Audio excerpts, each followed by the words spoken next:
Boa noite, pessoal. Tudo bem? Agora sim. Agora no YouTube, a gente vai gerar vídeos com maiores conteúdos para você, mulher empreendedora, independente, que já está galgando essa independência emocional. E passa para um patamar neuroafetivo muito mais interessante, muito mais importante, e que significa mais para a sua vida. E isso você mesmo, tá? Então, como eu estava dizendo, estamos aqui no YouTube e nesses vídeos eles serão mais longos, com mais conteúdo científico, com mais terapias, com mais informações terapêuticas, certo? Não mais só aquele conteúdo de 5 minutinhos, de 7 minutinhos que vocês estão acostumados a ver no Instagram, tá bom? Então vamos lá. Deixa eu só ajeitar um pouquinho aqui, porque senão fica um reflexo enorme para vocês. Pronto.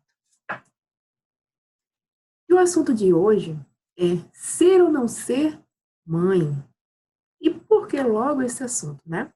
Como eu estava dizendo para vocês, quando a gente opta pela maternidade, a gente está realmente optando porque a gente quer, como mulher, ou ainda tem a pressão social, a pressão neuroafetiva, a pressão da cobrança dos familiares porque casou, porque está chegando o tic-tac do relógio, já está beirando, já está sobrando nos 30, já está passando, e daí o reloginho está chamando, e como é que vai ser eu não ser mãe, eu não viver essa possibilidade de ser mãe, mesmo que talvez eu não queira, tá?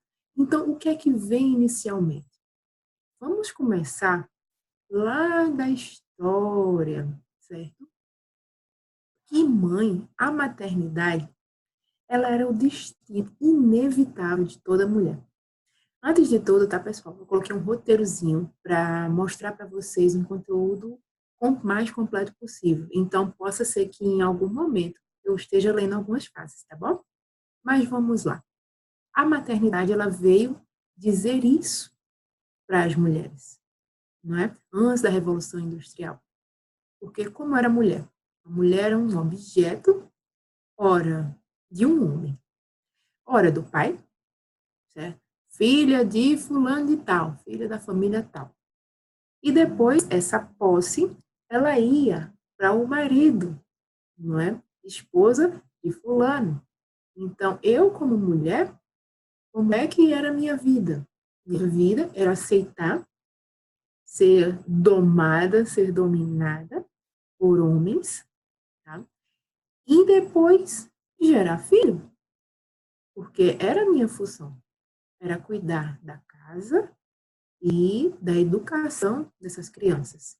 Então, quanto mais filhos eu dava para esse homem, para esse esposo, mais feliz a família era, porque maior era a família e visualmente, socialmente, na cultura da época, era muito interessante que se tivesse muitos filhos, porque estaria colocando que o casal era um casal fértil e era um casal próspero. Então, se a mulher nessa época ela não conseguia gerar, mesmo que o problema não fosse dela, tá? Podia ser, inclusive, um problema do homem, um problema de infertilidade masculina. Mas caso eles se juntassem e ela não conseguisse ter filho, seria uma frustração enorme e uma vergonha de ter sido abandonada por esse homem. Então, a gente vem de um sistema de pouco mais de 100 anos para cá, aliás, pouco menos de 100 anos para cá, não é? Em que essa figura feminina, ela é muito presente. Então, nosso sistema de crenças em relação a ser ou não ser mãe, ela também está pautada na crença social, nessa cultura, dessa sociedade paternalista, onde a gente, nossa família, nossa ancestralidade, ela viveu e que na época estava certo, tá? Então, o que acontecia? A mulher tinha identidade mãe. Com a Revolução Industrial, demorou um bocadinho, né? E daí, lá pelo século XIX, o que aconteceu? Aconteceu que as mulheres, elas começaram a querer trabalhar também. Então, o que aconteceu foi que elas começaram a realmente partir para o mercado de trabalho. Certo? Então, o que aconteceu a partir deste momento? Ela ganhou uma expressão, ela ganhou alguma liberdade, né, de ser mulher e deixar aos poucos de ser posse, porque ela recebia o dinheiro dela, ela começou a gerar fundos para ela mesma, então iniciou esse processo de independência feminina, só que junto dessa independência, uma maior responsabilidade. E daí houve uma acentuação dessas desigualdades, tanto social quanto sexual. Imagina aí, uma mulher que ela começa a buscar a independência dela, e do outro lado, um homem com ainda cultura paternalista, né? Aquela cultura machista, aquela cultura em que você domina o dominado, no caso a mulher. Então, vê a briga social, cultural, sexual que ela teve que enfrentar com esse início dessa liberdade de expressão que foi no trabalho, tá? Mas tudo isso teve grandes evoluções. E no decorrer deste período, no avançar deste período, uma nova revolução industrial das máquinas, né, das fábricas, de várias mulheres, dos contratos, e daí o que foi que surgiu? Surgiu que ela começou a ser uma trabalhadora, não é? E as famílias, elas começaram a ter mais famílias operárias trabalhando 15, 16, 18 horas por dia, não é? Então, era esse ciclo trabalho, casa, sono, trabalho. Então, ela começou a repensar essa quantidade de gravidez que ela começou a ter. 2, 3, 4, 6 filhos, já não era mais tão possível quanto antes. Porque a família começou a ser a família inteira trabalhando. Então, como é que eu vou deixar o meu filho com quem? Se não existia, né? Não existia o sistema de creche. Então, a única coisa que eu fazia era dar para os avós cuidarem. E daí eu vou para trabalhar.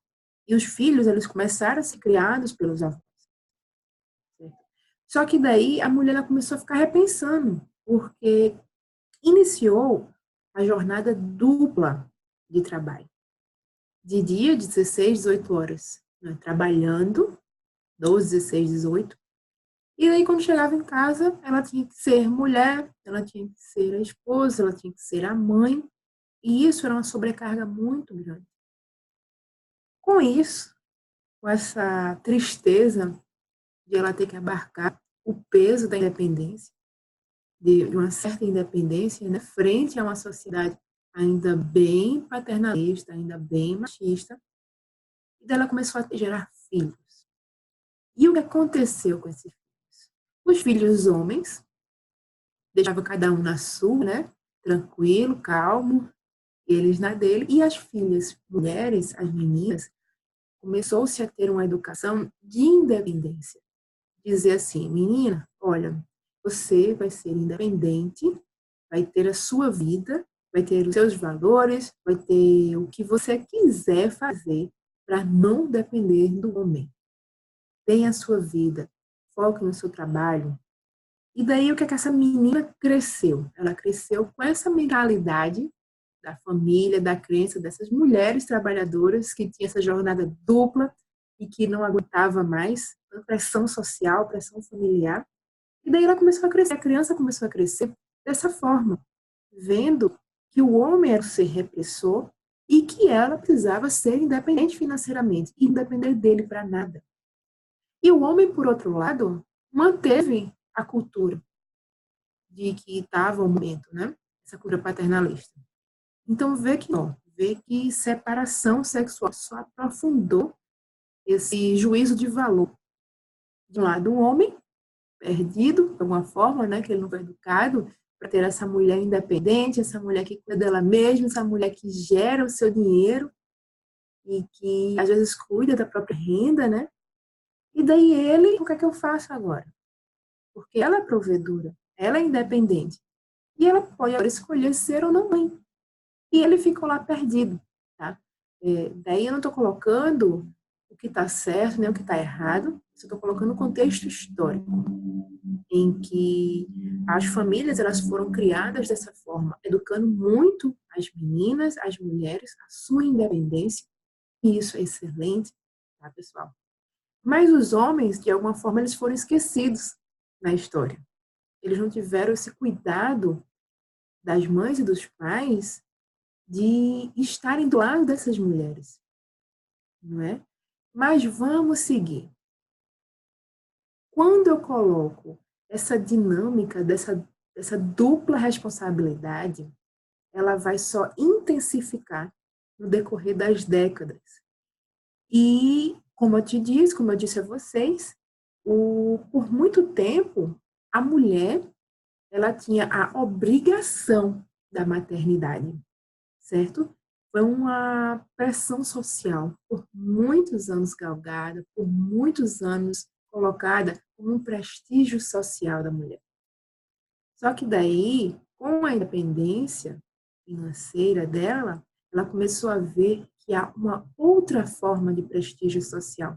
Pode ser através do estudo, né? Através do ensino, não só dos seus filhos, mas de outras pessoas, de várias outras pessoas também. E ela começou a se destacar no mercado de trabalho, começou a ter mais instrução, começou a viajar mais, não é? E isso foi, ao longo das décadas, gerando um maior prestígio social também. E por mais que, em alguns casos, tá? Lembra que eu falei da crença histórica, da crença dos seus antecessores, do seu passado, e que daí gera na sua cabeça um conflito interno? Tudo isso é como se para algumas mulheres não fosse suficiente esse prestígio social. Muitas mulheres já têm a sua independência financeira, já a sua independência, inclusive relacional. Muitas não querem relacionamentos mais, ou muitas querem, outras têm também, mas não querem mais ter filho. E muitas, apesar disso estar muito claro, mas vem no inconsciente dela aquele peso de não ser mãe. E daí o tempo vai passando, chega 30, 32, 35, 37 anos, e ela entra naquela confusão, ela buga. E fica pensando, meu Deus do céu, e agora? Será que eu vou perder a oportunidade de ser mãe mesmo que eu não queira? Qual é a descendência que eu vou gerar nessa família? Então, observe que nada de errado de quem quer ou que não quer a maternidade, tá? Mas que isso seja colocado para você como uma escolha e não como uma obrigação de gerar acidente, não como obrigação de, meu Deus do céu, minha família está acabando, meus irmãos não têm filhos, então sobra para mim botar para frente o nome honrando a minha família, tá? Tem os pontos positivos e os pontos negativos, mas que a maternidade seja para a mulher, para o casal, uma escolha e algo que vem de dentro e não com uma pressão externa, tá, pessoal? Então, observa que esse modelo de divisão de gênero, né, colocou na mulher ela ser mãe e dona de casa. E antes o marido era o provedor, não é mesmo? Quando a mulher ela coloca essa independência, vai surgir o quê? Vai surgir um agravante no estado relacional.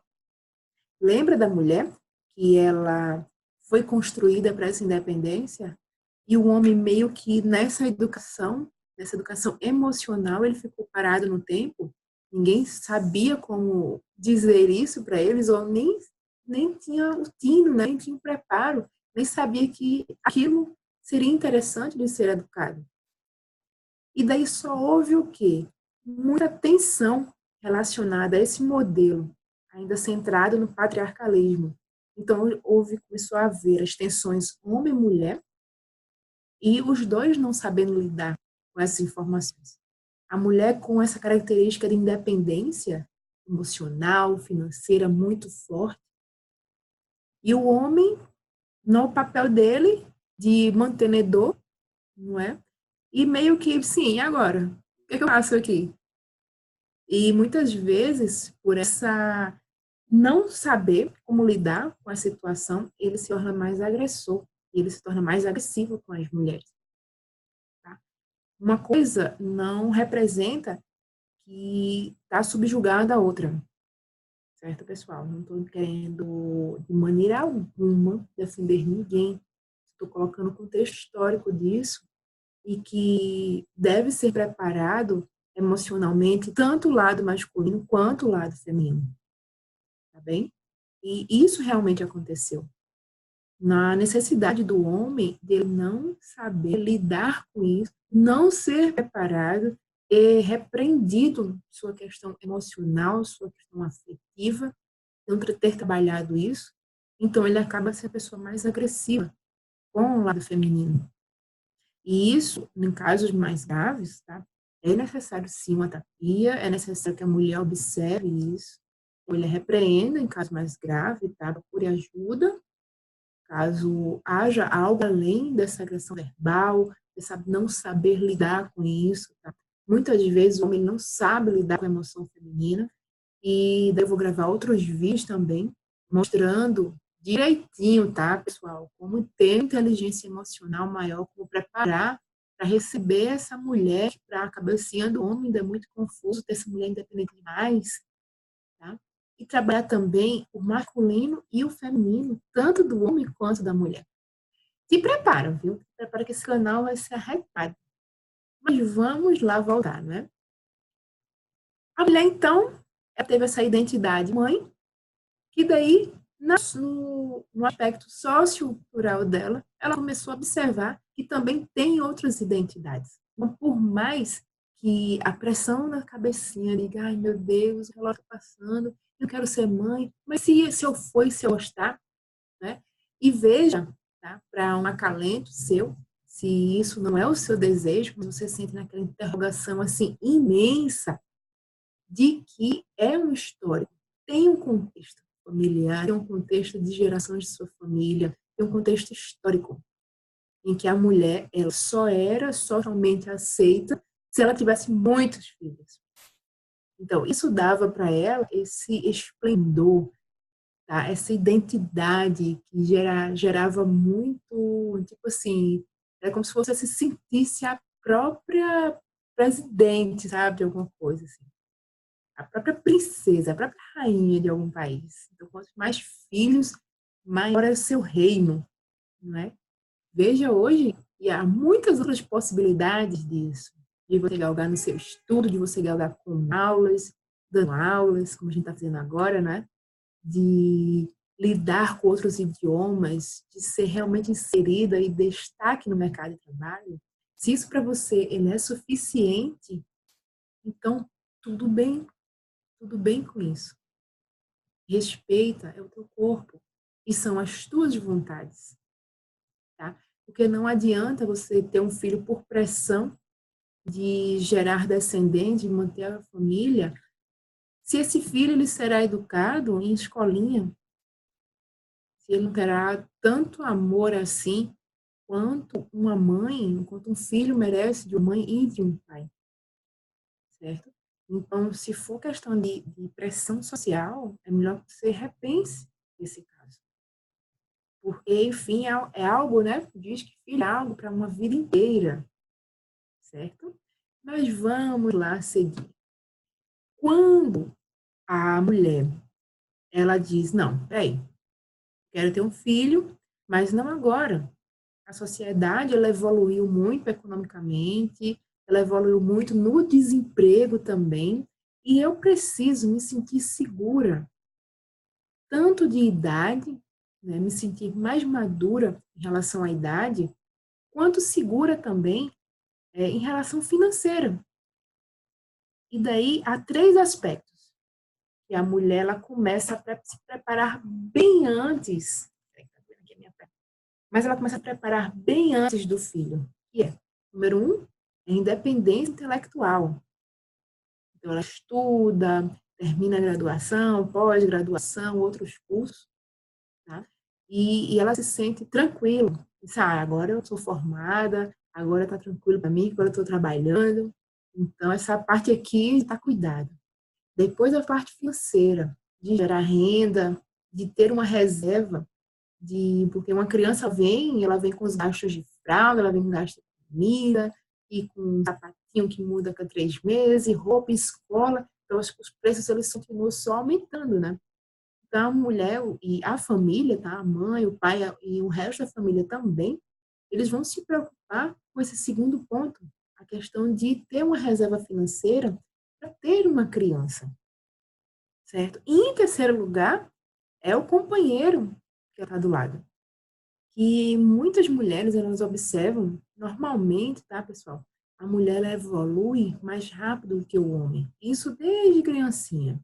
Então, diz assim, né, que enquanto a mulher tem 20 anos, os caras de 20 parecem que muitos têm 14 ainda. E é verdade, tá? A mulher ela se preocupa muito e muito cedo porque ela pode engravidar. Então, isso dá a ela essa noção de poder engravidar depois da menstruação, dá a ela essa responsabilidade de ter que cuidar do corpo dela. Enquanto o homem não está mais na farra, se lembra? A educação ela foi muito mais voltada para a mulher, para o acolhimento da mulher, para a instrução feminina, enquanto os homens foi para deixar mais livre, né, para jogar mais videogame, para cuidar mais da vida dele, e a mulher não, a mulher desde pequenininha ela vai cuidar da casinha, ela vai cuidar dos bebês, ela vai cuidar dos bonequinhos, das Barbies, dos filhos das Barbies, certo? Nada de errado com isso. Graças a Deus a sociedade está mudando e está havendo mais educação com os meninos também, educação emocional. Isso é muito interessante, isso é muito positivo. Mas daí tem esses três pilares, tá? E eu começo a ver e a procurar um homem que ele também quer uma família para mim. E daí leva tempo também, né? Ou então eu decido por uma inseminação artificial e uma produção independente. Mas também isso leva tempo, certo? Não é assim, ó, decidi, próxima semana eu tô grávida. Tem todo um preparo, né? Todo um preparo de escolha, de laboratório, de tudo. Então, mais uma vez, a tecnologia, ela expande, ela garante isso para você e ela garante que haja inseminação, certo? E a probabilidade da maternidade, ela se torna, assim, muito mais presente. Mas para muitas mulheres também, há essa visualização de ter realmente alguém do lado que cuide tão bem quanto ela, e que ela também seja cuidada. E com isso, há esse pilar, né, esse tripé desse cuidado que demanda tempo realmente. Então, quando você escolhe, muitas vezes você já passou dos 30. Há estudos, tá, do Ministério da Saúde, que ele coloca assim, são 2 patamares.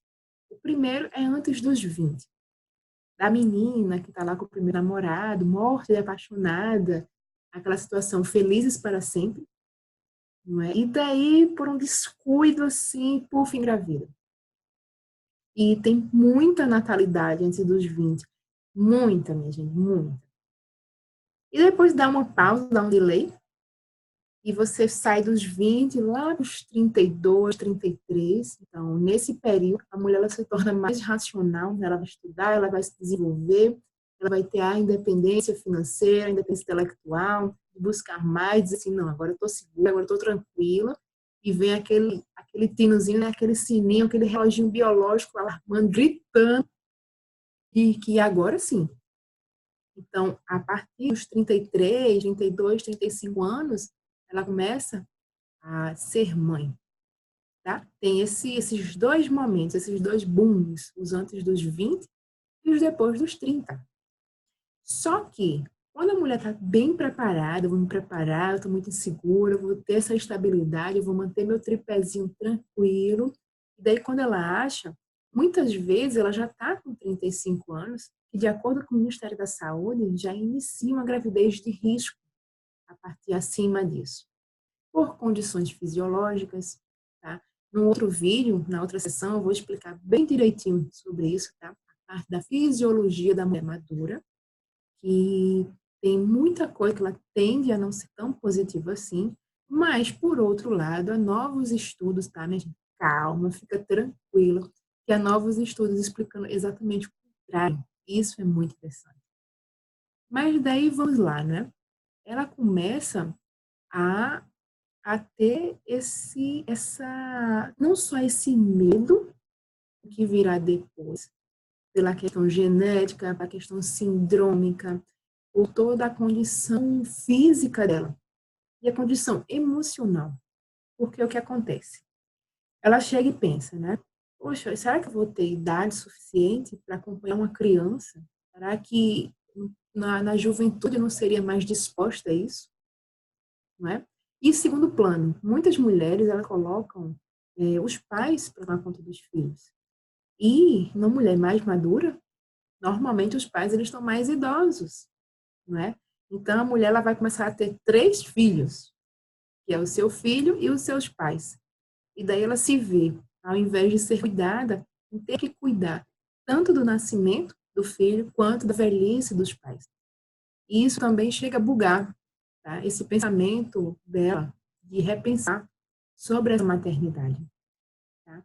E uma outra coisa também é que quando o casal está lá, encontrou, graças a Deus, encontrou o cara, e agora vamos realmente começar a pensar nessa geração de uma vida, e daí eles tentam e nada, e tenta e nada, e tenta e nada, e tenta e nada, e a mulher começa a enlouquecer. E daí o homem começa a se sentir incapaz também, menos do que a mulher, tá? Mas cansa, certo? E a mulher ela começa a ter uma pressão maior em relação àquele casal. Se lembra, a mulher que controla o ciclo.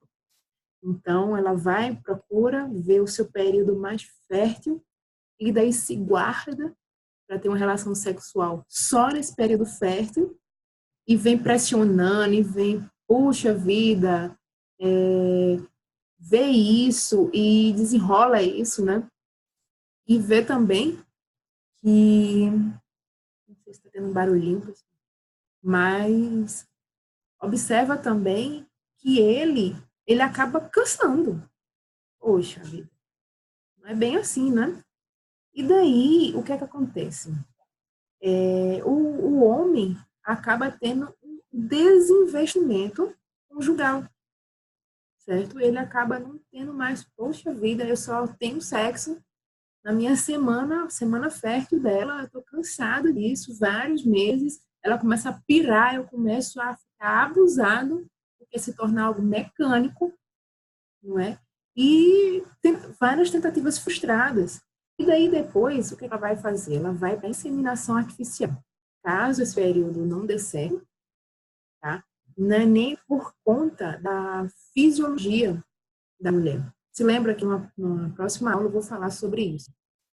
Mas ocorre também de ela começar a procurar realmente uma inseminação artificial e tem um gasto financeiro com isso, um gasto de tempo, um gasto de preparo, de chegar e colocar todos os hormônios, né, envolvidos lá diariamente, até que o útero esteja lá bem gordinho, os ovos estejam bem gordinhos, bem multiplicadinho, e daí ela retire, depois faça a inseminação com o espermatozoide, seja inserido, aquele ambiente zen, aquele momento assim que nunca chega, lembra? Você está super estressada.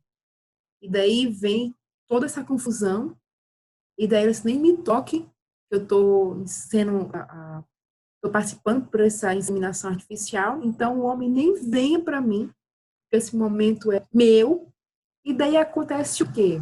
Há esse desinvestimento completo nisso, concorda?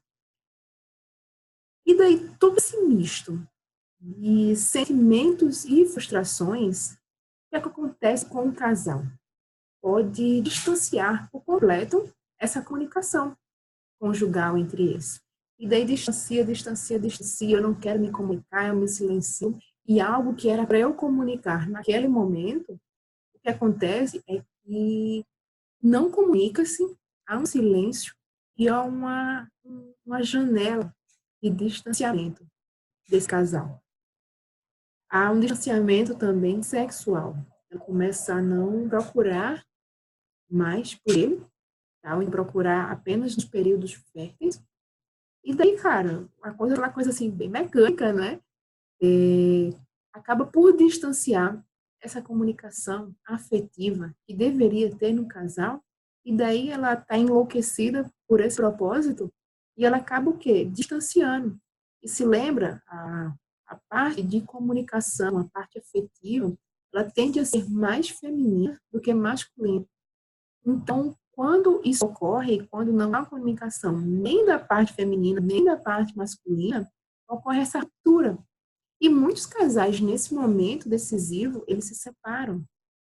Então, a questão não é só você observar o que você realmente quer, mas sim se preparar física, espiritual, com muita meditação e emocionalmente. E preparar esse casal também para o que vem, as coisas boas, mas também os desafios, tá? Então, meu objetivo desse vídeo era realmente colocar para você como escolha do que surgiu com essa escolha, por que essa repressão que toda mulher sente, como foi que surgiu isso dos passados, dos nossos antepassados, que eles passaram vidas e vidas e vidas sendo reprimidas, mulheres, né? A condição patriarcal de repressão com o feminino, o empoderamento feminino que expandiu isso, o homem que não soube lidar com essa nova mulher empoderada, essa mulher dinâmica, ela independente, autoexpressiva. E como é que junta esses dois, quando eles se juntam, né? Como é que isso acontece a gestação de uma forma mais equilibrada e que não seja uma questão conflituosa, tá?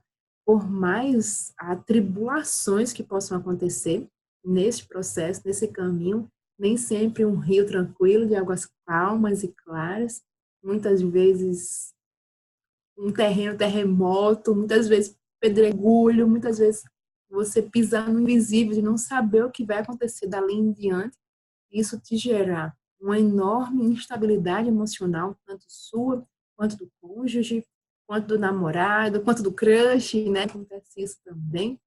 Mas que você veja todos os dois lados, de gerar e de não gerar, que a escolha seja sua. E o que fazer após isso? O que fazer após tomar essa escolha? Tanto escolha do não querer, e como enfrentar a família, enfrentar a sociedade com isso de uma forma leve, de uma forma tranquila, de uma forma madura, quanto quando você se assume como casal e quer esse relacionamento que ele realmente funcione, que vá para um novo patamar, mas também de uma forma equilibrada, por mais intempéries que isso possa acontecer. Tá ok, pessoal? Então, fica a deixa para o próximo vídeo, da gente falar de todas as condições fisiológicas, emocionais e como lidar com isso. Boa noite!